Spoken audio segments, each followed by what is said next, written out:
Breaking news. Our favorite starlet is finally arrested in Bali for doing doing her job. Bonnie Blue has been arrested in Bali alongside 14 Australians as part of a police raid targeting suspected pornography operations. She now faces up to 15 years in prison for activities prohibited locally. After police confiscated items including camera equipment and clothing, the internet erupted in outrage over the near illegal recruitment and exploitation of underage boys. Everyone is asking the same question: how could this possibly be legal? The madness unfolding inside the bus, as leaked footage reveals, involves severe misconduct that likely violates multiple laws. Search Bonnie Blue Bus and you won't find sensationalism. You'll find damning evidence of criminal activity. For those still curious about the bus's location, adult content creator Bonnie Blue will face trial in Bali tomorrow before being deported along with her entourage. The British OnlyFans star was arrested on suspicion of producing pornographic material. An investigation found she and the crew breached tourist visas and Indonesian traffic law by using an open pickup truck to film commercial content on a public street. All are facing bans from entering the country for at least 10 years. Looks like she fucked around and found out. Also, to be honest, I think she didn't suffer all the consequences that she should have. Should have got some kind of jail time. But she's a woman. They're not going to punish her like that. Even in a Muslim country. When? When is it ever going to truly happen? But anyways, statement still stands. You don't approach women is because you're scared you'll be accused of sexual harassment. That's not going to happen. You know that's not going to happen. If you approach anybody with kindness and respect, the worst they can say is no. The reason you don't want to approach women is because you're a sissy. And that's the fundamental issue. Stop trying to make it some other situation that has to do with society and culture and feminism, dude. No. Go say hi to a girl. Be nice about it.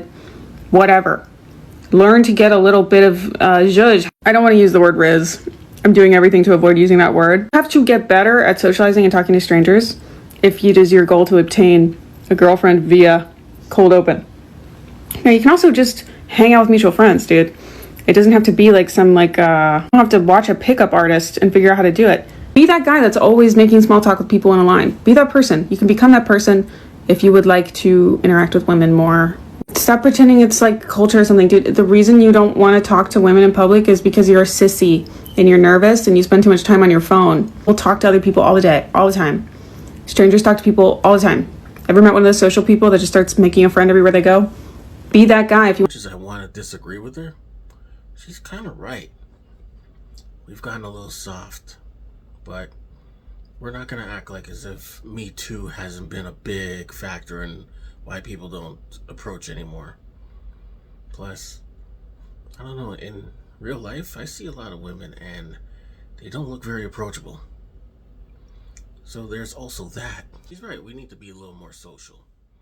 We've kind of lost the plot on that, like, I don't know when, years ago. Years before COVID, definitely around Me Too. But we do need to be a little more social. It's just that coming from her, that's still some bullshit. She lacks the empathy to understand what men are going through, but I think it's absolute bullshit. But we do need to get over this, but I don't think we can. Too much damage has been done. So now it's all online. Thanks to Me Too. Thanks, Me Too. And it's women like this that make it hard to approach people because they do stupid shit like this. My first time getting hit on in Home Depot, and he's not even attractive. Hi, I'm the man that Schminda817 said was hitting on her at Home Depot. I wanted to come on here and take a moment to clear a few things up. One, ouch! I mean, I'm not Brad Pitt, but I'm not Quasimodo either. And I've got a really good sense of humor. And women keep on saying that the most important thing in a man is a sense of humor. So I got that going for me. B, I wasn't hitting on you. I was asking you if you knew where the screws were. And I can see with the benefit of hindsight how that might have come off as hitting on you. But I was legitimately just looking for a screw. All right.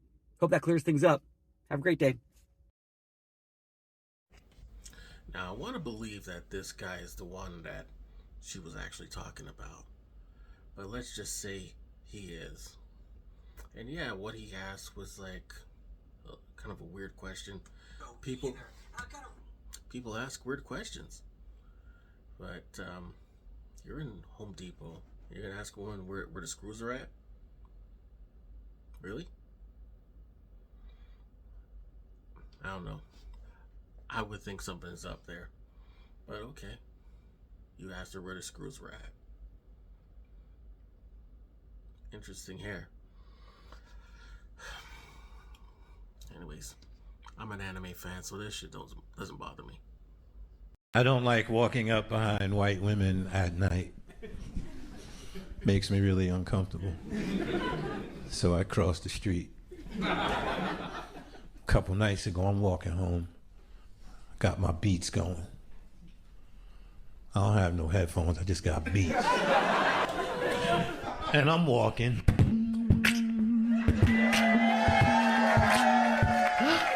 Uh-oh, white woman. Think I'll cross the street. Uh-oh, another white woman. So now I'm walking in the middle of the street, which makes it look even more creepy. Then there's the cab driver. Bam, bam, get out of the street, brother. I'm like, Vishnu, there are white women all over the place. Holy shit, get in. And he drives me to safety.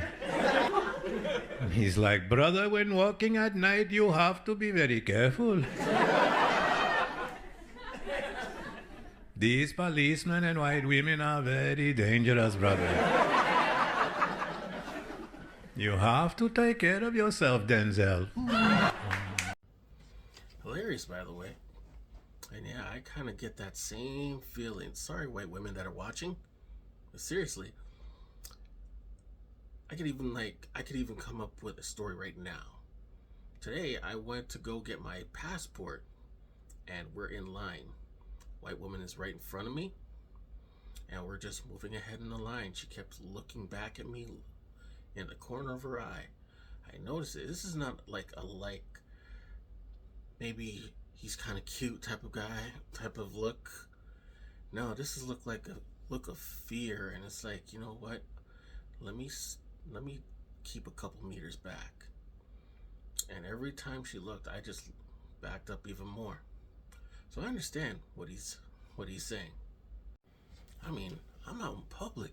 We're in a lineup. Like, we understand that the whole, I don't know, that Ukrainian girl thing happened in public, but still, I don't know, man. It's just, the world's messed up. Taking her, yes, are you taking her, yes or no? Close the door. Bro, are you taking her, yes or no? Are you taking her, yes or no? You just did close the door and ask my question. How come you're still answering it? Bro, look at the way that you're acting. Bro, her mom is bitching at me right now. You're making me yell. You said no. Why do these guys always blame someone else for how they're acting? You're making me yell. You're making my octave go up. My octave was down. You have a button that you press that makes the yelling stop. It doesn't even make sense. Zero accountability. Before we talk about more, let's address this. Everything about this is diabolical. I mean, you could say that dude is abusive. Like, to me, I'm seeing the optics. Every bit of the optics points to him being a monster. He's a big guy. He's currently yelling. And then he closed that door. Optics.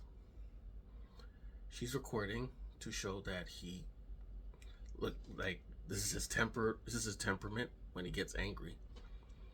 And it doesn't really matter about whatever it is he's yelling about. He's yelling, and man, bad. It doesn't look good. Optics look terrible. he could probably have a real argument about whatever's going on with, I think, might be his daughter. And just waiting for an answer, but it's just, the optics are not looking good for you, bro. Yeah, that is abusive talk right there. Anybody that says, you're making me yell, you're making me do this, abusive. It's just not, it's never a good look. Man or woman.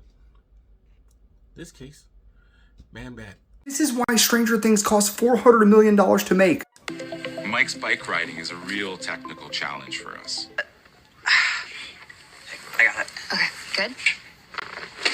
He can't ride. They really hired a person in a green screen suit just to capture Mike's image of his body. Then they literally spent hundreds of millions of dollars just to edit his face on said body. Someone said, seems like it'd be cheaper just to give Finn bike riding lessons instead of spending hundreds of millions of dollars into editing his face on someone. This is the actual reaction of an interviewer actually telling him, wouldn't it be easier to let Finn get bike riding lessons? But hey, at least you're keeping dude unemployed. Bro is actually making bank in a green screen riding a bike. I would love that job any day of the week. The fact that it cost that much money, they said it's for a 3-second shot when Finn was a kid with Elle on the back of his bike in season 1. It took literally so much time just to edit that under a green screen. Why didn't they just give him bike riding lessons? Why are they going over the top for literally no reason? Like, that's just crazy. That's because Netflix has elephant dollars now.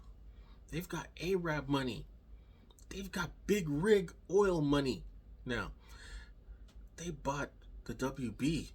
Warner Brothers used to be a giant. These guys have money to buy another giant. That's just like, that's something to worry about. And I can't imagine like paying somebody else to make somebody look like they're riding a bike because the current person can't ride a bike. You just throw money at the problem. That's that kind of liberal spending we're talking about. And I would like to take part in it.